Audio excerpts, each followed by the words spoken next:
This episode may contain content of a graphic nature, including descriptions of physical and sexual violence against adults, children, and animals. Listener discretion is advised.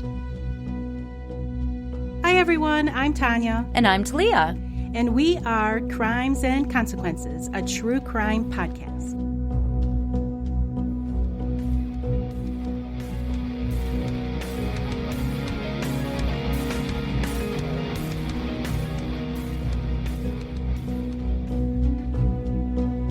Hi Talia. Hi Tanya. How are you today? I'm great. Thanks for asking. How are you? I'm doing pretty good. Hi listeners. I hope everybody is doing well.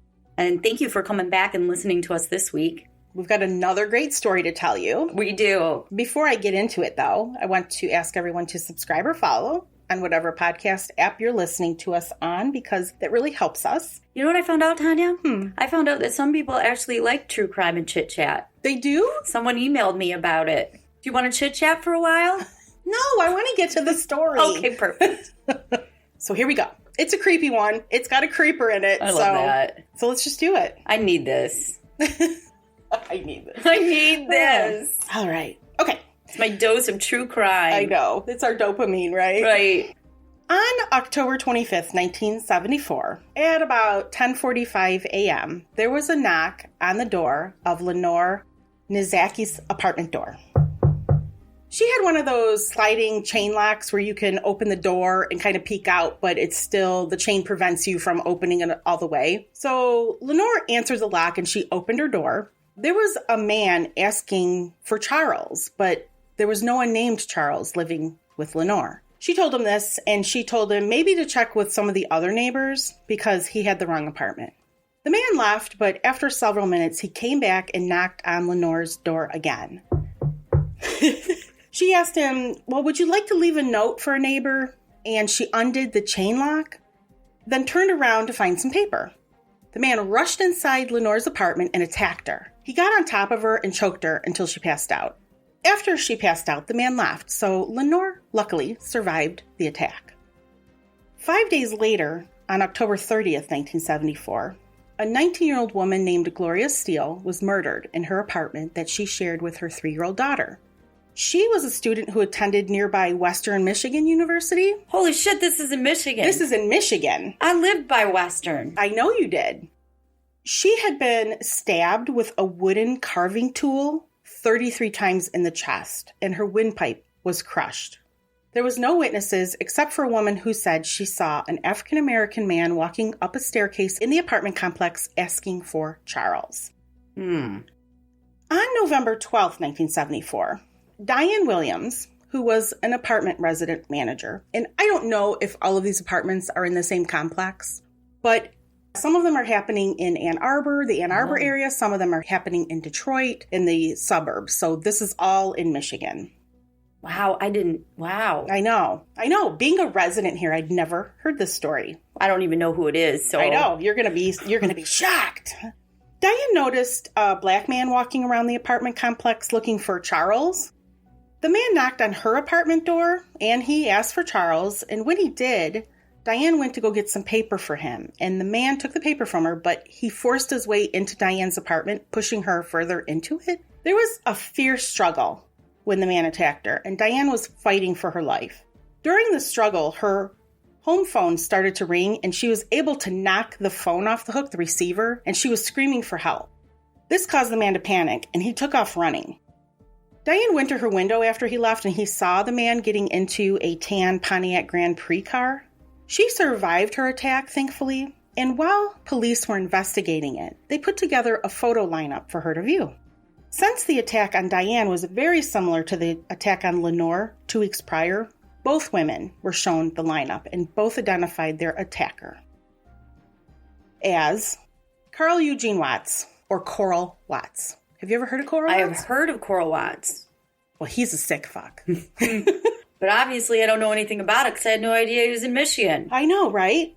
In 1974, Coral was a 20-year-old student attending Western Michigan. He was studying engineering and he worked in the university cafeteria. This kind of reminded me of what's his name? You're thinking of John Norman Collins, who worked at the Union Hall in Eastern Michigan. Yes, exactly. He kind of reminded me a little of that. Coral was soon arrested for the attacks on Lenore and Diane on November 16, 1974, and he was charged with assault and battery. When police questioned him, he admitted to attacking not just Lenore and Diane, but an additional 13 women. He was also questioned about Gloria Steele's murder, but he refused to say anything much about it other than he was in the area where Gloria lived the day before she died. Police got a search warrant for his home, and they found wooden carving tools, but nothing that specifically could tie him to Gloria's murder.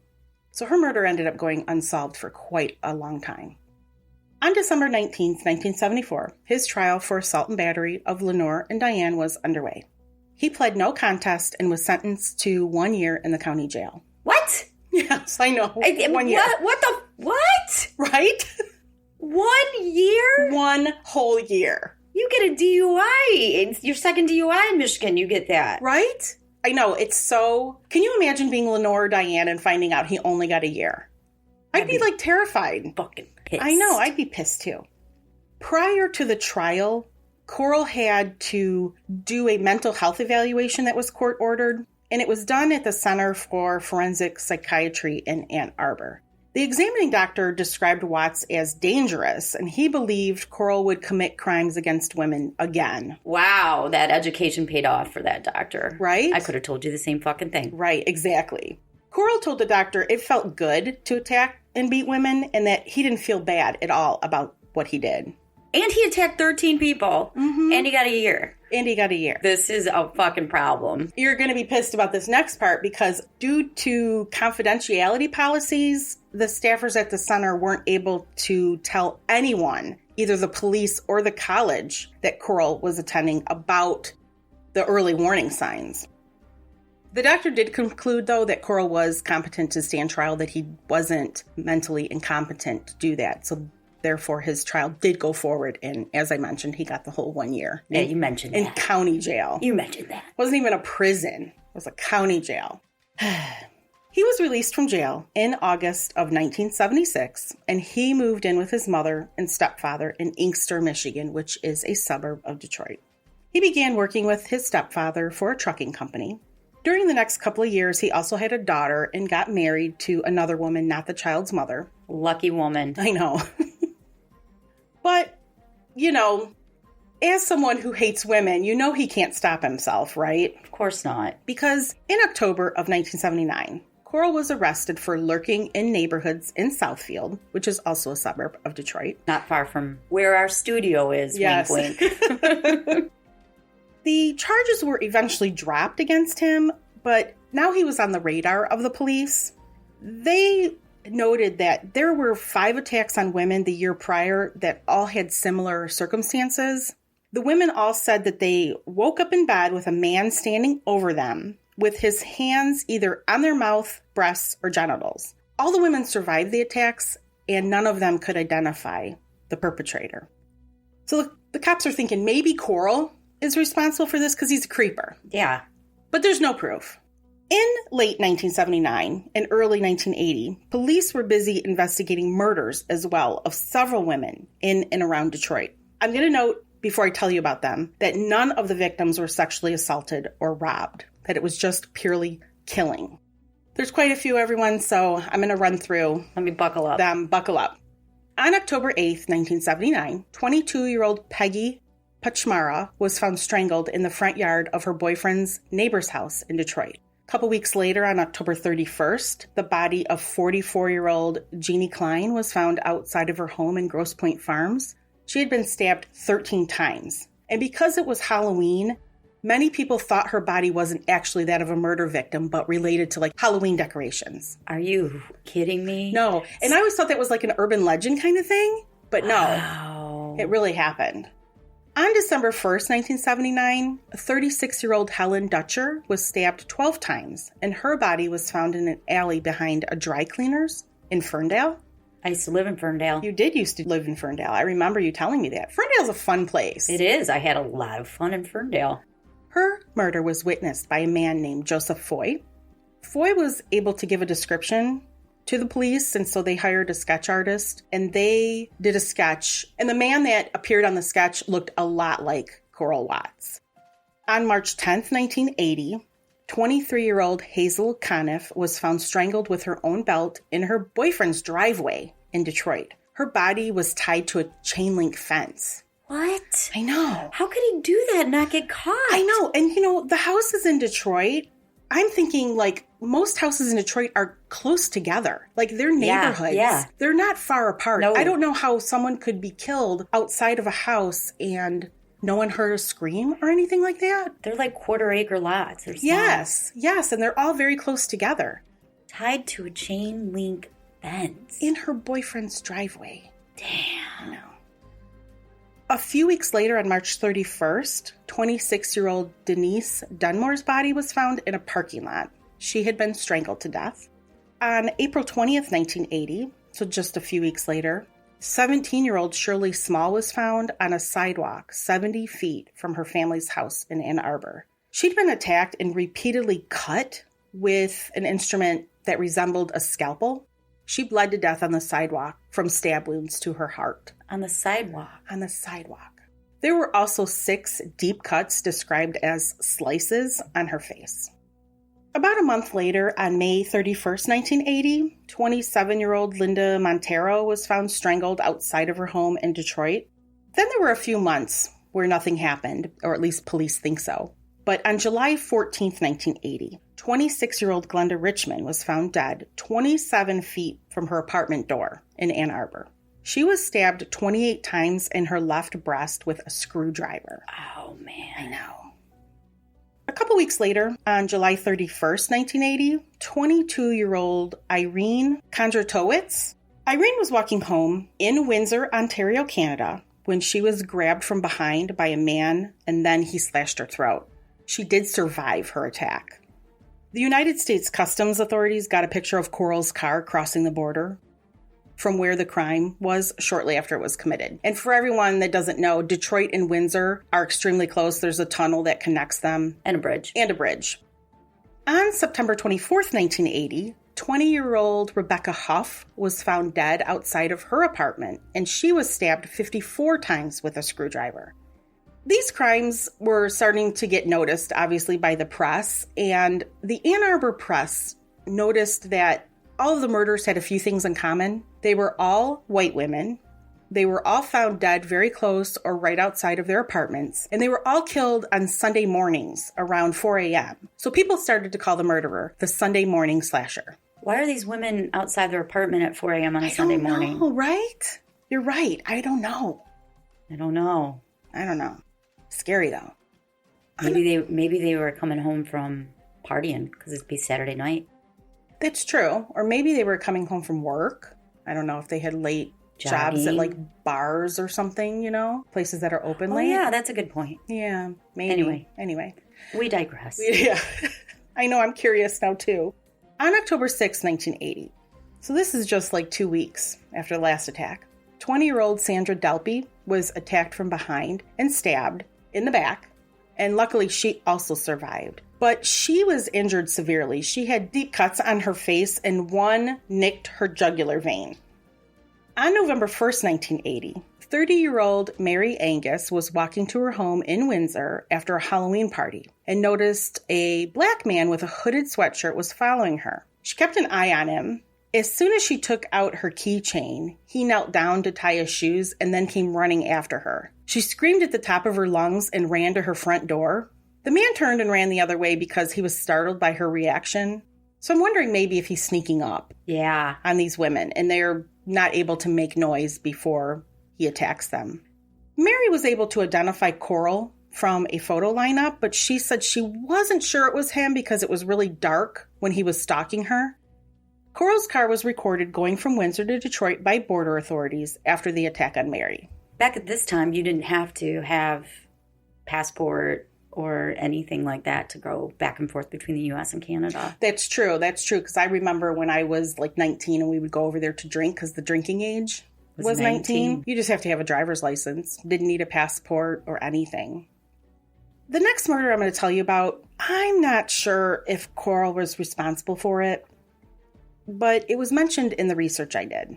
On November 6, 1980, a 63-year-old woman's body was found hanging by a trench coat belt from a beam in her garage. The woman was sexually assaulted, and a wooden broomstick was inserted into her vagina. And the reason why I don't think Coral necessarily did it was he didn't rape his victims. And hang them or anything, doesn't match his MO. No, he either strangled them, stabbed them. It was more of a violent, not that this isn't violent, but it was more of a violent attack. Frenzy. Yes. So I wonder. Also in November 1980, Detective Paul Bunton, he was with the Ann Arbor Homicide Department. He was investigating Coral. He was told by 2 patrol officers that they actually witnessed Coral stalking a young woman. That was the only time anyone ever saw Coral playing this cat and mouse game that he did with his victims. The officers said they saw Coral drive past a woman and then stop a few blocks ahead of her. She was aware she was being stalked, so she would run in a different direction. He would follow her again, and she'd try to hide. The 2 police officers said that Coral had a noticeable reaction when the girl got inside of her apartment and he lost trailing her. What was his reaction? He was really upset. The police officers chased him down. When he ran from them and caught up to his car, they arrested him for driving under a suspended license and expired license tags. They searched his vehicle and found a book that had Rebecca Huff's name on it. They also found blood evidence and wooden carving tools. Rebecca was murdered by being stabbed to death with a screwdriver 54 times. Detective Bunton had no evidence against Coral when he was brought in for interrogation, so when Coral made his phone call, he was allowed to leave. Detective Bunton became Coral's stalker and tried to find out more information about him. He talked to Coral's former psychiatrist, and he also talked to his former attorney, and they told him that Detective Bunton probably found his killer. But there's no evidence. I should note here that it was very difficult for police to tie Coral to many of these murders because he didn't sexually assault his victims. He left very little evidence behind. And even if he did leave DNA evidence, it's the early 80s and it wouldn't really have been much use anyway. But he literally left very little evidence for them to be able to tie him to many of these crimes. In November of 1980, Detective Bunton met with members of the Detroit Police, the Michigan State Police, and Windsor, Ontario Police. They all decided that they were going to start watching Coral more closely. That's a good idea. Honestly, right?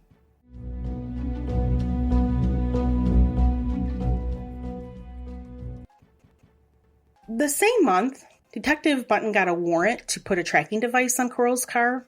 The warrant ended on January 29, 1981, and on that day, Detective Bunton brought Coral in for questioning that lasted 5 hours. Part of the warrant was to collect a blood sample from Coral, but it ended up not being tied to any unsolved cases. Even though the interrogation lasted 5 hours, Detective Bunton got nothing from Coral. Around the same time, so this is early 1981, Coral was tired of all the pressure being put on him by Detective Bunton, so he decided to move to Texas, and he ended up near Houston. He was like, I gotta get the hell out of Dodge, right? In April 1981, Detective Bunton mailed out a 19-page case history report on Carl to the Houston Police Department. He's like, hey, heads up, everyone. The Houston police were able to find Coral, but they were unable to tie him, of course, to any unsolved crimes at the time. However, they did start keeping tabs on him. On September 5th, 1981, Coral had been drinking and he was driving around. He decided to follow a young woman that he saw, and her name was Lillian Tilley. This happened in Arlington, Texas. Coral followed Lillian into her apartment complex and he attacked her. She tried to fight him off, but they both ended up falling into the apartment pool. What? Yes, and he ended up holding her underwater until she drowned. No. Yes. Oh my God. Isn't that horrifying? No one else saw this? I know. What time is this? I don't know if he's still doing it at 4 a.m., but I know. You think they would make a ton of noise. Right. Oh my God, that's crazy. That is crazy. About a week later, on September 12th, 1981, 25-year-old Elizabeth Montgomery was out walking her dog, and she was found stabbed to death across the street from her apartment building. Shortly after murdering Elizabeth, less than a half an hour later, Coral murdered 21-year-old Susan Wolf in front of her apartment door as she got out of her car. This is a half hour later. Yes, a half hour later. I believe they were probably in the same apartment complex is what I'm thinking. The next few months, I don't have any information about any other crimes, but in January of 1982, 27-year-old Phyllis Tam was out running by herself early in the morning. Police found her body hung by the tube top she was wearing from a branch in a tree. Her body was found on the campus of Rice University in Texas. Her death was initially ruled a suicide, but her family didn't believe it. Who's going to go out for a jog and hang themselves in a tree? Right? I know, it's just bizarre. But this makes me wonder if he did kill that other woman that was hanging in the rafters. Right. Another Rice student, Margaret Fossey, had been out drinking with friends on the night of January 16th, 1982. This is a couple weeks after Phyllis was killed. On Margaret's drive home, Carl followed her and blinded her, causing her to drive into the curb. He walked up to her and killed her instantly by punching her in the throat. Oh. Her larynx was crushed and she died from asphyxiation. Wow. I know. I didn't know you could do that. Man. It's like a kung fu artist or something. What the fuck? I know. He's nuts. Her body was found in the trunk of her own car. That same night, Carl thought he had killed a second woman when this girl was changing her flat tire on the side of the freeway. Carl walked up to her, grabbed her by the head, and slit her throat twice. She survived the attack. She ran into traffic and flagged down someone, and a man picked her up. I don't have her name or anything like that. I just have these details. A couple weeks later, on January 29th, a 19-year-old girl was attacked outside of her apartment. She survived and woke up in the hospital with 3 stab wounds. Again, I don't have her name. He's just on a roll, man. He's just attacking people left and right. And getting away with it. It's very shocking. I can't do a California stop without getting caught by the police. I know, right? What is this? And you would think, like, they know these things are happening. Wouldn't they, like, up patrols late at night? Especially maybe around the university? I thought they were following this guy. I know. They were supposed to be keeping tabs on him. I guess just not overnight? I don't know. I'm not trying to shit on the police. I'm really not. Don't judge. I'm not judging, even though it sounds like it. You are. The next day, January 30th, another 19-year-old girl was attacked while walking from her car to the entrance of her home. Luckily, a person on the second floor heard what was going on and came out and yelled, which made Carl run away. The girl survived. She was shown a photographic lineup, but she did not identify Carl as her attacker. She identified someone else. In the very early morning of February 7th, 1982, 20-year-old Elena Samander was going to visit a friend after she'd been out late. Her partially nude body was found in a dumpster close to a bar that she had been at that night. Her body was found by the trash collector when he noticed her leg as the dumpster was being emptied into the truck. On March 20th, 1982, a young woman went missing and she was never found. Again, I don't have her name, but she had left her home on foot after getting into an argument with her dad. She was last seen hitchhiking on Interstate 10, which is the same road that Carl traveled on that day, so they're thinking maybe he was responsible for her disappearance. 4 days later, on March 31st, the partially nude body of 20-year-old Mary Castillo was found in a Houston ditch. 3 nights later, 19-year-old Christine McDonald vanished while hitchhiking home from a party on the Rice campus. Suzanne Searles, who was 25, also went missing on April 5th. Her shoes and broken glasses were found in her car, which was in the parking lot of her apartment complex. Carrie Mae Jefferson, who was 32, also disappeared. She was working the night shift on April 15th. She was on her way home when Carl grabbed her and dragged her through her front yard, put her in the trunk of her car, and drove away. Wow. I know. This is just amazing. The following night, April 16th, 26-year-old Yolanda DeGracia was killed. She was stabbed 6 times in her home. Does he have a job or anything? Like, he's just out there just killing all the time. He did have a job. From what I read, he worked for oil companies. I'm not sure what he did, but he's in Texas, where there's lots of oil. He's in the Houston area. He supposedly worked for oil companies. I know when he was in Michigan, he worked for a trucking company. So I don't know if he drove trucks or what he did, but he did have a job. Wow, I don't know how he has time for all this. He's doing this at night. He's not sleeping much is what I'm thinking.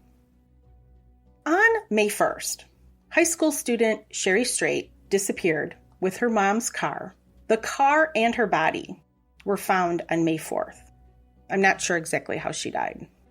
2 weeks later, Gloria Cavalis, who was 32 and she was an exotic dancer, she was found dead in a trash dumpster. Her body had been wrapped in curtains and dumped in the garbage. Are these all in Arlington still? In and around, I think, Houston. On May 22nd, 1982, 20-year-old Michelle Madej was celebrating her birthday and was out at a nightclub with friends. When it was time to come home, Michelle was walking on the stairs to her apartment. She had her keys out, and she felt someone was behind her. She turned around, and it was Carl. He grabbed her by the neck when she tried to say something. He choked her and dragged her body inside of her apartment.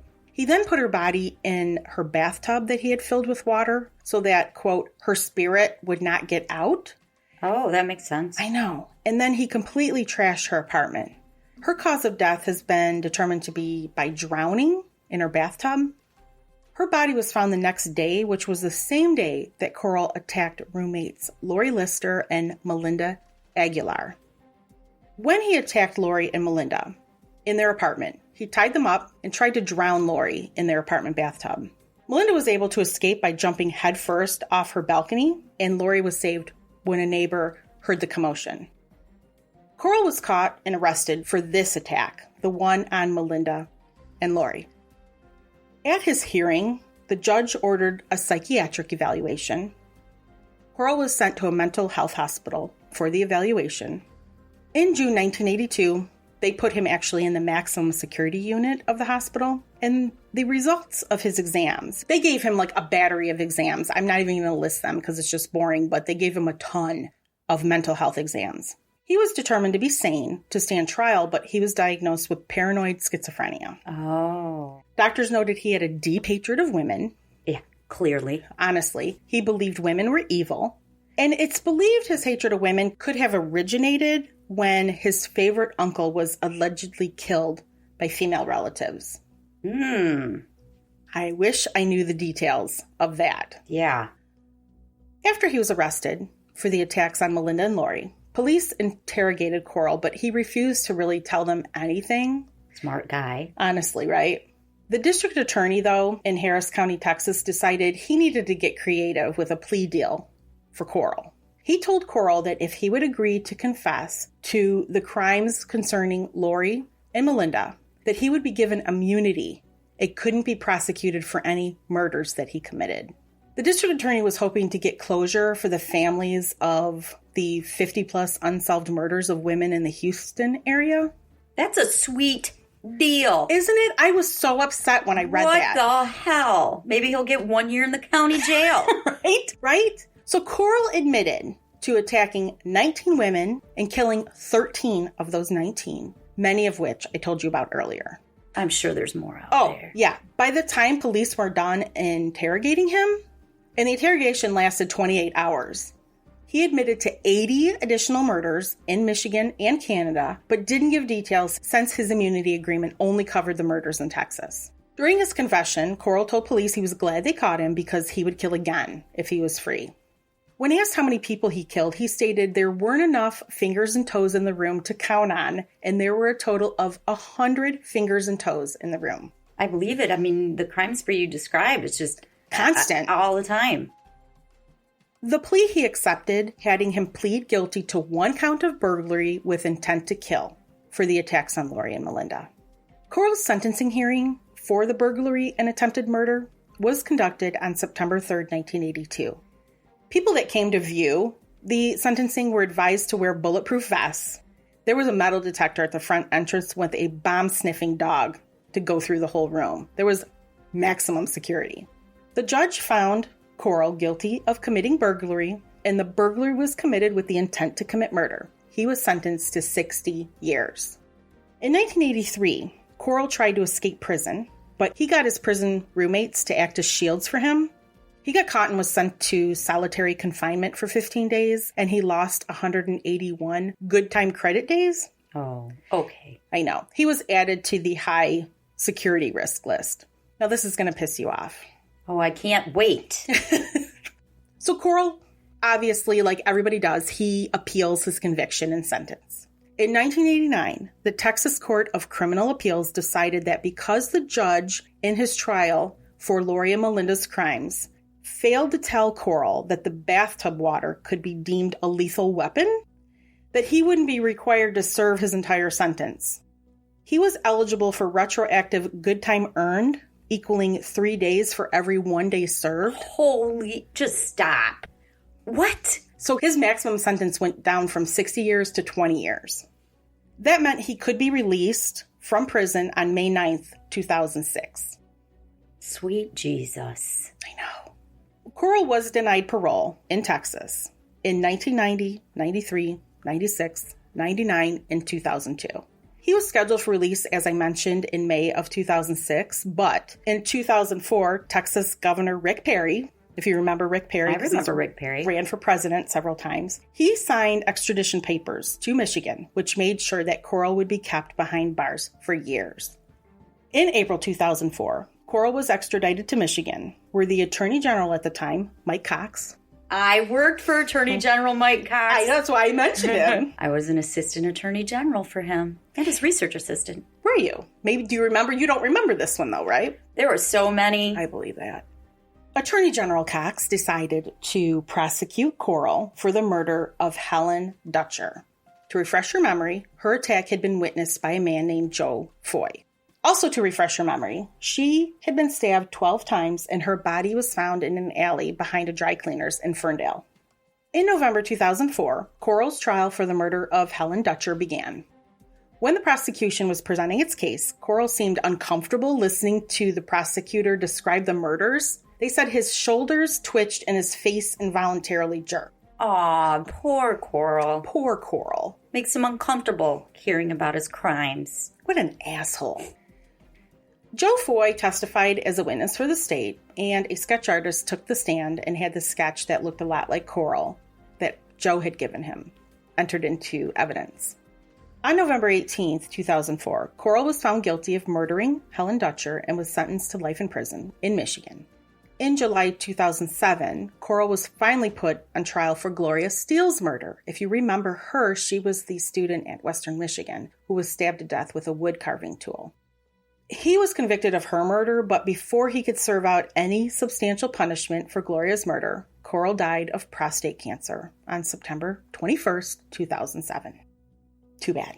Wow. I'll tell you a little bit about Coral now as an end note. He was born in Texas on November 7th, 1953. His father was in the Army and his mom was a kindergarten art teacher. Aw. I know, she sounded like a lovely lady. His parents separated by the time he was 2, and he was primarily raised by his mom. Coral and his mom eventually moved to Inkster, Michigan, and his mom remarried in 1962, so Coral was about 9. During his childhood, though, he was described as being like a weird kid. I bet. I don't have any examples, but he started fantasizing about torturing and killing girls and women by the time he was 12. He was stalking his classmates, the girls. What? And it's widely believed he killed his first victim before he was 15. Wow. He was just born bad. Right, just a bad egg. He contracted meningitis when he was 13, which caused him to be held back in school. He wasn't a very good student and could only read at the 3rd grade level by the time he was 16. How'd he go to Western? I'm going to tell you right now. He managed to make it to college, first on a football scholarship when he was 19, and he got the scholarship from Lane College in Tennessee. He was injured and wasn't able to play football anymore, so he dropped out and moved back to his mother in Detroit. When he was 20, he enrolled at Western Michigan on a Martin Luther King Jr. grant that was given to minority students. And he wasn't very successful there either. Well, he's reading at a 3rd grade level. Yes, I know. It's hard to do college work. How can he even fill out the application? I don't know. It's believed that Coral Watts was the most prolific serial killer in American history, killing more than 100 women. That's more than Sam Little. It is more than Sam Little. He was at like 93. Yeah. So He confessed to quite a bit, but he didn't confess to everything. They probably can't even remember. He probably can't. I mean, the details that I give, I wasn't sure if they were given by Coral. I think the crimes that happened in Texas were probably given by Coral, but the other ones just were based on unsolved crimes that they think that he did. Well, Talia, that's my awful Coral Watts story. Wow, that is just crazy. I'm still on the body looking like a Halloween decoration and the chain link fence and the swimming pool. That's just crazy. And never got caught. Damn. Imagine if he would have just tried to be sneaky. Right? He'd still be out there. Probably. Thank you for that. That was very interesting. You're welcome. Before we go, I would just like to remind everyone to subscribe or follow on whatever podcast app you're listening to us on. That really does help us.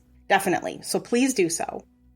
If you'd like to find out more information about our podcast or this episode, you can go to our website, tntcrimes.com. You can also find out information about becoming a member where you get additional episodes. We do live episodes. There's all kinds of goodies.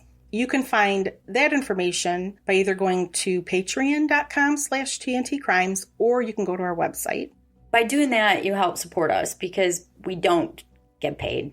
We're just doing this out of the pure joy. I know we appear trained professionals. Probably think we're the big network, but we're not. Well, you can also find us on social media. Yep. On Instagram and Facebook is where we're most active, at TNT Crimes Podcast. You got it. Thank you. Is that it? That's it. I want to thank everybody for listening to us. We really, truly appreciate it. And a lot of people ask me how they can help support us. And I say, besides being a member, just tell people about us. Yeah, absolutely. Tell your friends. If your friends like true crime and you're listening to us, you must like us. It's a Christmas gift to them. Check this one out. All right. Until next week. Until next week. Bye. Bye.